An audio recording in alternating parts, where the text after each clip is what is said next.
Omukyala Leema Namakula akikoze lengera amazaalibwa ga muwala we muyite wali Amaru Musuuza munnange ekibadde eno ate nga munnange Christmas y'omwaka guno munnange ate ebadde endalamu ate wali omuyimbi King Nsaha yasanyusizza yashaakiza munnange ate abawagizi be n'oluyimba luli ate wali wonna Najjakala ne taata waakyo Entebbe muganda wange gwe alaba Jaminati Yugi ngenda kubeera nga munnange nga nkutandisa n'eggulire munnange eriri mu kutwedinga ennyo wali ate ku mukoto ogwa media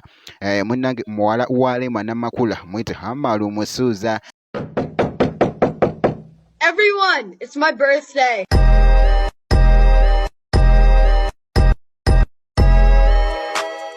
Leero gabadde mazaalibwa ge munnange era nga bw'olaba ebifaananyi mami we yabadde yamututte wali mu studio ne balyoka bamusabula ebifaananyi era nga bw'obiraba ebikutte akati ate wali ku mukutu ogwa Instagram muganda wange gwe alaba Jaminati Yugi naye nga happy birthday ate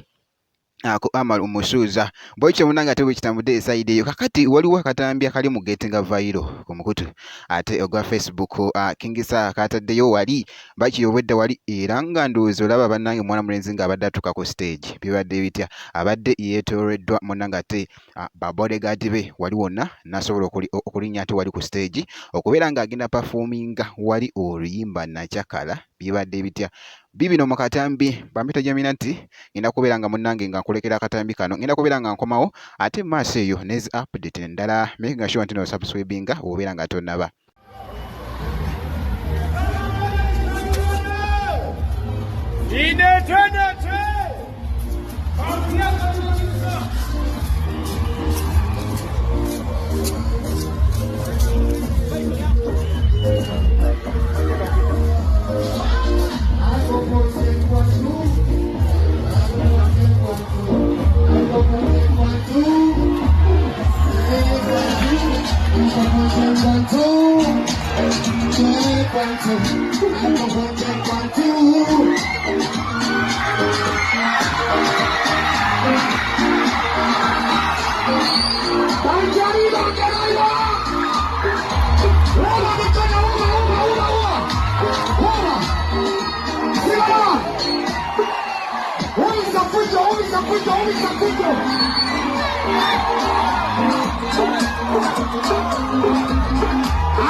Naye nga bwekityo munnange ate bwekitambudde ngenda kubeera nga nkomawo ate maaso eyo nezi update endala bwekiti.